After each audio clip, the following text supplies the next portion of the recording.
When I learned about conscious manifestation, one of the questions that I used to ask myself all the time, and that actually gave me a lot of frustration, was how do I live in my end? And I'm making this video because I've seen clients ask me, I've seen it in the manifestation space, but more than anything is because I went through it. And I always share things that I have been through, okay? And I think, guys, it wasn't so much that I was asking, how do I live in my end? It was more about, what does living in my end look like? That's what I was trying to understand. That's what I was trying to figure out. And that's why I had so much frustration. And it all came down, guys, to like the phrase and the understanding through the awareness that I had at the time. So at the time, I kept hearing people say, go to your end, go to your end, think as if, live in the wish fulfilled. But more than anything, what would get to me was go to your end. And I think it was the way that it was presented, because it was like, go to your end, like my end is over there and I'm here. There's a gap and I need to close that gap. And how am I going to do that? And that's why I had like this sense of frustration. Okay, so fast forwarding to a few hours later, here I am finishing this video. So, what does living in your end look like? And I'm going to give you guys a very detailed description of what your day to day life looks like when you're living in your end, or when you're going to the end, however you want to phrase it. It's probably going to be a long video, so just letting you guys know. So just bear with me here just for a second. We're going to be very logical here for a little bit. So I want you to look at your desire right now. Look at your desire and look at it how you're viewing it through your 3D lens, the way that you see it right now.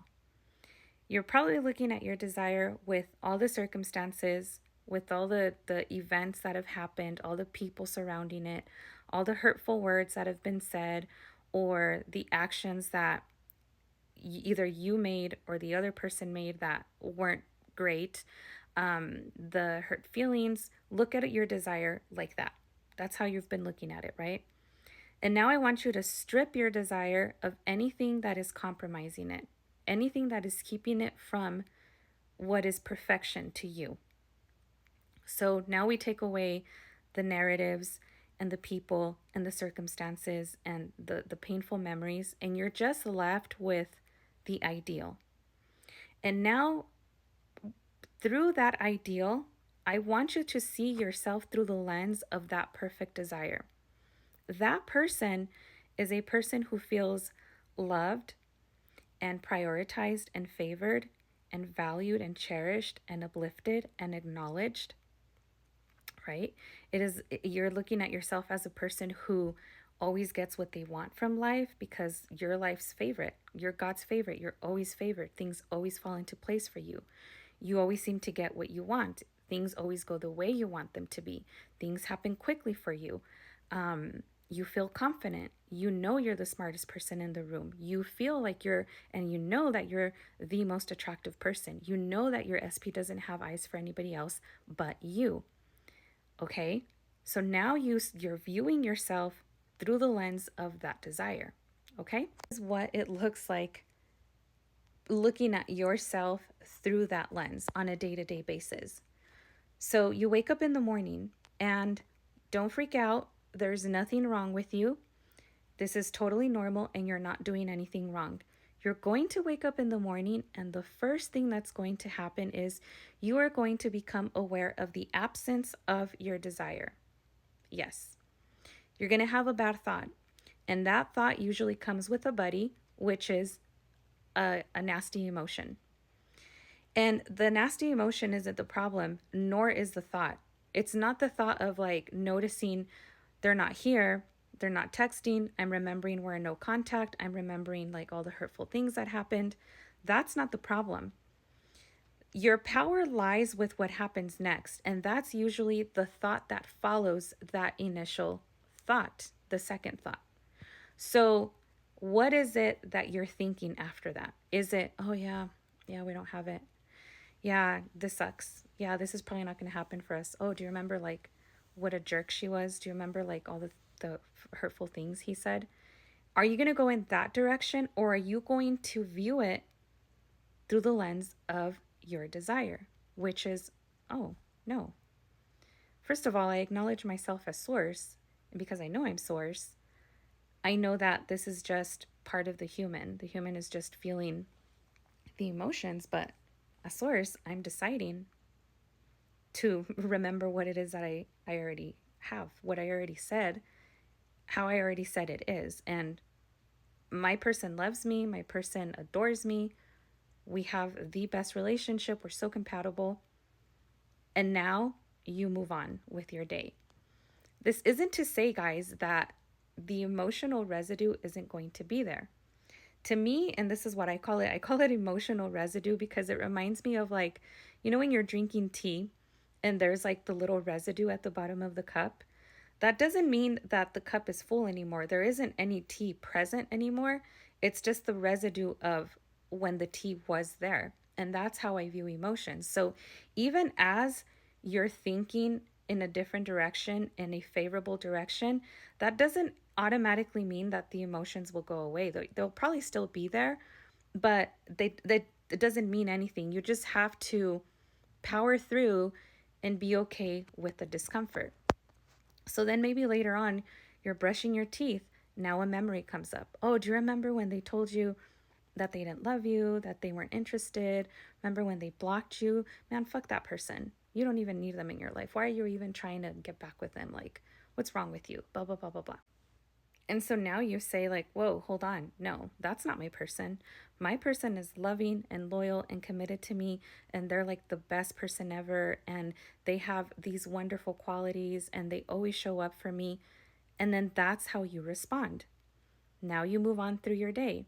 Maybe you bump into a friend later on who asks you, hey, how are you and your SP doing? How are you and so and so? And then your mind's going to be like, oh, are you going to tell her the truth? Are you going to tell her that you don't even have the person yet, that they're not in your life? If you tell them that, you're only affirming their absence. You're only confirming the unfavorable story. Or what? Are you going to lie? Are you going to lie and tell them something that isn't true? You know damn well that you're not with the SP. You're just gaslighting yourself. You're being a liar. You see, guys, because there's no winning with the old narrative. You're damned if you do, and you're damned if you don't.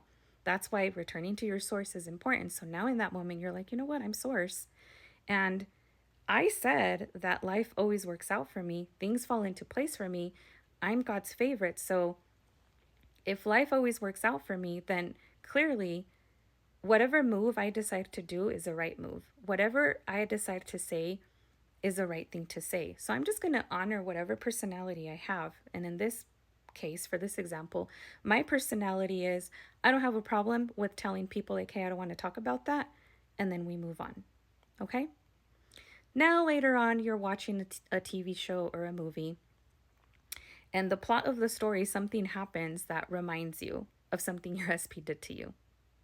And now that thought comes in. Oh, this is so relatable. Oh, is this a sign? Look at where your awareness is at. You're probably messing it up. Oh my goodness, remember how that felt? And now you remember again. Okay, this is nonsense. This is a noisy thought. It doesn't even deserve my attention. It's bullshit. I'm going to enjoy my movie and I'm going to move forward with my evening. Okay? Now you're getting ready for bed. And the thought comes in. God, it's been like 4 months and 6 weeks and 2 days and 17 hours since we've been doing this, and it's not working. I don't see anything yet. Are you sure we're doing this right? Maybe we need to re-engineer this shit. Maybe we need to figure out what the problem is.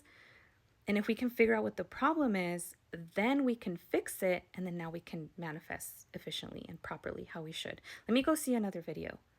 Or maybe I just didn't understand it correctly. No. There's no re-engineering that needs to be done. I'm doing everything right. Why? Because I said so. Because I'm freaking source. I'm subjective in my life. I'm the only decider. I'm the only thinker. I am the only one making the calls here. So I'm doing everything right. I'm not looking at the 3D for evidence, because why would I? when the only thing that is now and alive and in real time happening is in here, because this is the cause. So how can I look at this 3D that's already done? It's all said and done, and it's yesterday's news. Why would I see this as validation for me having or not having something? Like, it's nonsense. So you're not debating and you're not convincing anyone of anything, because you are everything in your life. You are the only authority, the only thinker, and the only one deciding. And it takes the same amount of effort for you to say something negative about yourself as it is to say something positive. So why not choose a positive narrative and let the positive narratives take momentum and let your life get easier? You just have to be willing to put yourself through a temporary discomfort, knowing that the unfavorable will pass. So with that said, thank you so much for watching. I know this video was on the longer side, but guys, this is just one of those videos that I couldn't cut short. So until next time, thank you for watching.